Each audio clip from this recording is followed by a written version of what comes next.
तो इस वक्त हम सबसे अहम जंग जो लड़ रहे हैं वो सुप्रीम कोर्ट के सामने में 370 के बारे में, जिस पर मैं पीएजीडी को साथ लेकर हम सब, क्योंकि अवामी नेशनल कॉन्फ्रेंस भी पीएजीडी का एक अहम हिस्सा है,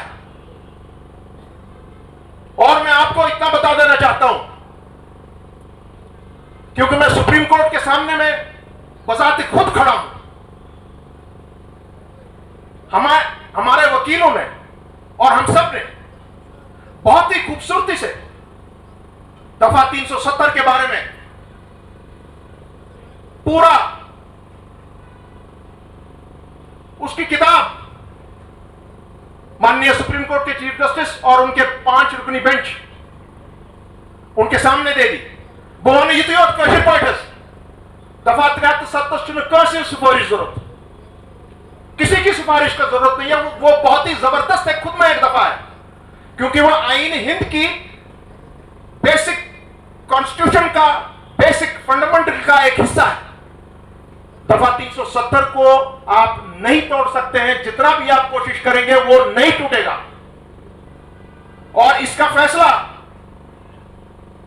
जहां तक मुझे इल्म है, इसका फैसला 15 दिसंबर से आसपास 1 या 2 दिन इसका फैसला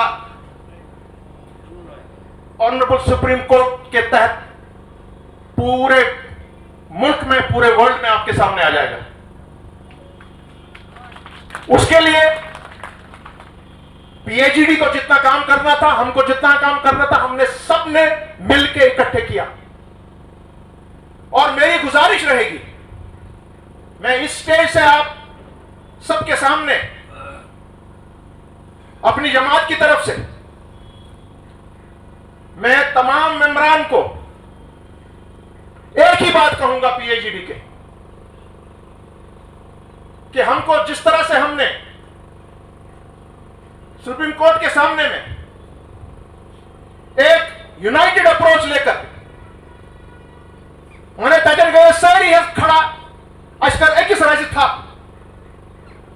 और केस वाताओं या नतीजे पर कि शुरहन 2 आए तक सुनवाई कर महाराज चुनाव के 25,000 पेजेस का ये डॉक्यूमेंट है जो 370 का ये मामला है। 25,000 पेजेस इस वक्त उस पर कार्रवाई हो रही है, फैसला किस तरह से दिया जाएगा। 25,000 पेज है, ये दुनिया का सबसे बड़ा केस इस वक्त, पूरे सुप्रीम कोर्ट की कार्रवाई की तमाम दुनिया, चाहे वो यूनाइटेड नेशंस हो, चाहे वो ग्रेट ब्रिटेन, इंग्लिस्तान, अमेरिका,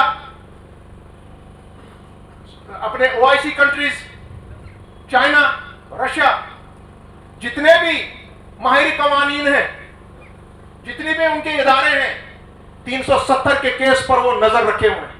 ये कोई मामूली केस नहीं है। आज तो सुप्रीम कोर्ट तुंद मैंने खुद ज्यादा टेस्ट, यह तुंद इम्तिहान कि तुम करना वो इस मुल्क के कॉन्स्टिट्यूशन को अपहोल्ड करते हैं, यह उनका टेस्ट है आज।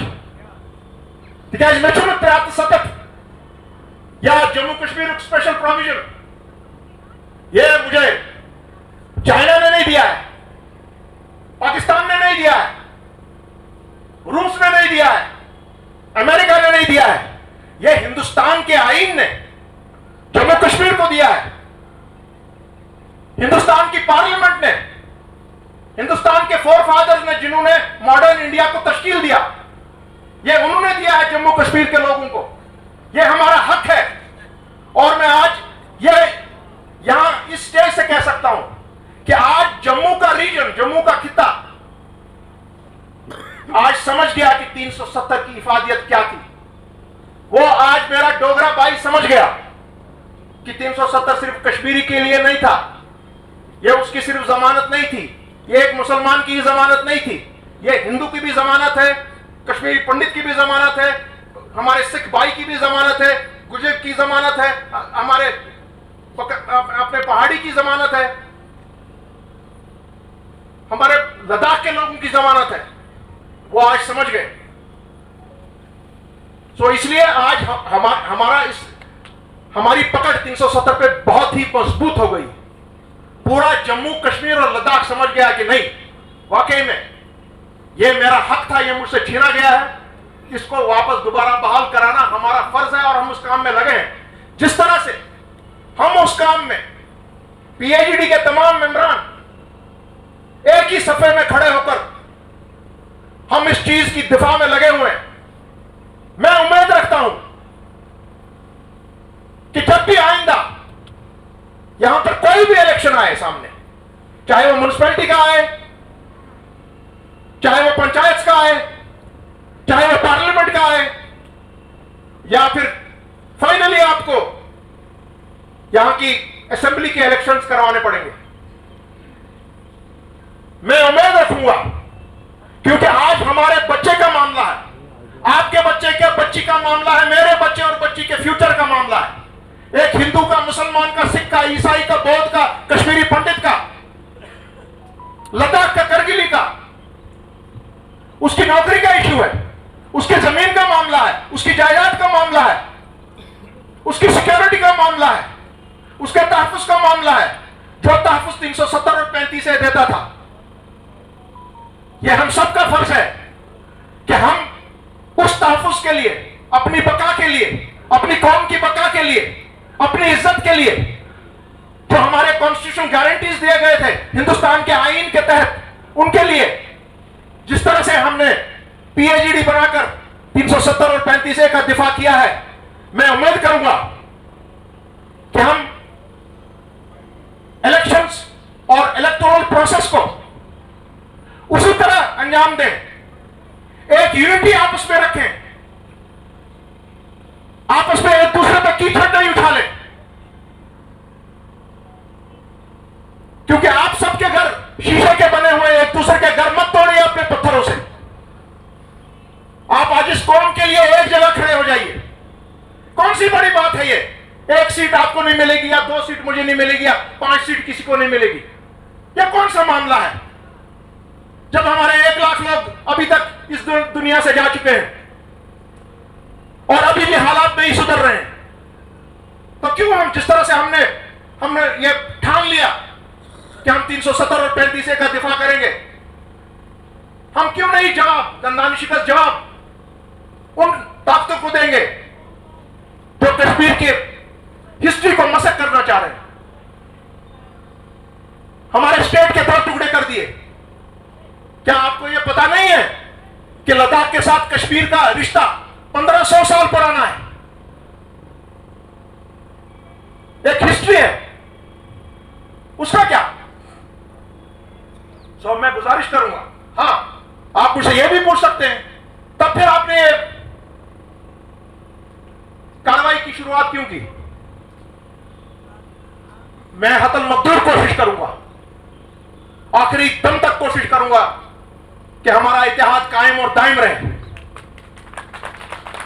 अगर खुदा न जाते नहीं रहा तो हमको भी सबको अपनी अपनी तैयारी करनी पड़ेगी, सही नुमाइंदगी सामने लानी पड़ेगी, क्योंकि आज का जो आप, जिस बंदे को आप चाहे म्युनिसिपैलिटी में चुने, चाहे पंचायत में चुने, चाहे आप उसको असेंबली में चुने, चाहे आप उसको पार्लियामेंट में चुने, उसके लिए बहुत बड़ा इम्तिहान है, क्योंकि 370 का मामला अभी है। और मैं आपको यह भी कहूं, यह केस हमने, ये केस ऐसे जुनमुत यमसातन ये बहस मुबास लोग, कोई जवाब नहीं था रूलिंग पार्टी के सामने या उनके वकीलों के सामने। वहां पर 370 अपनी हिफाजत खुद कर रहा था, आप उस दफा को तोड़ नहीं सकते हैं, क्योंकि वो बेसिक प्रिंसिपल, बेसिक फंडामेंटल आईन का है। वो केस हमने जीता है, आपने सबने ऑनलाइन वो देखा। अब क्योंकि माननीय सुप्रीम कोर्ट को उसका फैसला देना है, हम उस फैसले के मुंतजर हैं और उम्मीद रखते हैं कि वो फैसला हमारे हक में आएगा। अगर नहीं आया तब क्या करना है? तब यह बहुत जरूरी है, जो मैं फिर से कोशिश करूंगा कि हमारा इतिहाद बना रहे, सही आदमियों को सामने लाना है, पार्लियामेंट का भी जीतना है, सही आदमियों को सामने लाना है। पूरे जम्मू कश्मीर में जो रास्ता आपको करगिल ने दिखाया, लद्दाख ने दिखाया, हमारा सलाम उनको, वही रास्ता कश्मीर भी दिखाना चाहिए, वही रास्ता जम्मू भी दिखाना चाहिए, वही रास्ता आपका लेह भी बताना चाहिए। यह काम हमारा होगा, यह काम हमारा है। अवामी नेशनल कॉन्फ्रेंस का यह मंशूर है कि यूनिटी, इत्तेहाद सबसे बड़ी चीज है, कि हमारा इत्तेहाद कायम और दायम रहे। जिस तरह पीएचडी का इत्तेहाद 370 के लिए रहा, उसी तरह तमाम इलेक्शंस के लिए भी एक यूनिटी रहे। आपस में एक दूसरे पे कीचड़ मत उछालिए। मेरी स्टेट का आज 1.5 लाख करोड़ रुपया कर्जा है इस वक्त। बहुत ही मुसीबत में और बहुत ही मुश्किल में है हम लोग। इसलिए बेहतर यही रहेगा कि हम सब यूनिटी दिखाएं और इंशाअल्लाह अल मुस्तान 370 और 35A को बाइज्जत तरीके से दोबारा जो उसको डी ऑपरेशनलाइज किया गया है, मैं आपको यह बता दूं 35A और 370 आज भी उसी तरह हिंदुस्तान के आईन में दर्ज और वाज़िया तौर सामने में लिखा हुआ है। जिस तरह 4 अगस्त 2019 को था, उसमें कोई फर्क नहीं हुआ, सिर्फ उसको डी ऑपरेशनलाइज किया गया और कुछ नहीं। और हमारे यहां के जो इस वक्त का शासन चला रहे हैं, मैं उन सबको बता दूं कि सर आप सब लोग यहां पर एक टेम्पररी असाइनमेंट पर हैं। आप यहां के परमानेंट लोग नहीं हैं। आपको आज नहीं कल, कल नहीं परसों, परसों नहीं तरसों यहां से जाना पड़ेगा। आपको इलेक्शन करवाने पड़ेंगे। यहां पर एक सरकार, अवामी सरकार को आना पड़ेगा, क्योंकि अवामी सरकार का ही राब्ता लोगों के साथ होता है। इसलिए हमने आज ये शुरुआत की कि क्योंकि एक हो सकता है शायद म्युनिसिपैलिटी का इलेक्शन, हमारे टाउन एरियाज का इलेक्शन सबसे पहले हो, और उसमें सही लोगों को चुनना हमारा फर्ज होगा। कुछ उस डायरेक्ट एक सवाल करा प्राइम मिनिस्टर नरेंद्र मोदी कि मोदी साहब मुझे एक बात बताएं, आप यहां का निजाम पिछले 5 साल से चला रहे हैं, उसके पहले भी 5 साल में आपने 30,000 नौकरियां दी हैं, सिर्फ 30,000। और वो 30,000 भी हमको मालूम नहीं है आपको किसको दिए। क्या आपने आबादी के तनासब के हिसाब से दी? क्या आपने वो रेशो रखा कि यहां पे एक कम्युनिटी की तादाद करीब 70-72% है? क्या आपने ये देखा है? और मुझे ये बताएं कि जब मेरे वालिद यहां के चीफ मिनिस्टर थे, गुलाम मोहम्मद शाह साहब मरहूम, उन्होंने कैसे 22 महीनों में 40-42 हजार डेली वेजर्स को परमानेंट किया और 22,000 नई नौकरियां दी सिर्फ 22 महीने में, और अब 30,000 नौकरियां दे रहे हैं 6 साल में। यही चीज हम लेके सामने आए हैं कि अगर हमारे हाथ में यह निजाम नस्क आया, जो मॉडल शेर कश्मीर का हुकूमत चलाने का मॉडल था, जो मॉडल फिर मरहूम गुलाम मोहम्मद शाह साहब का मॉडल था, वही मॉडल आपको सामने लाना पड़ेगा। उसी मॉडल के तहत आपको यहां की हुकूमत चलानी पड़ेगी।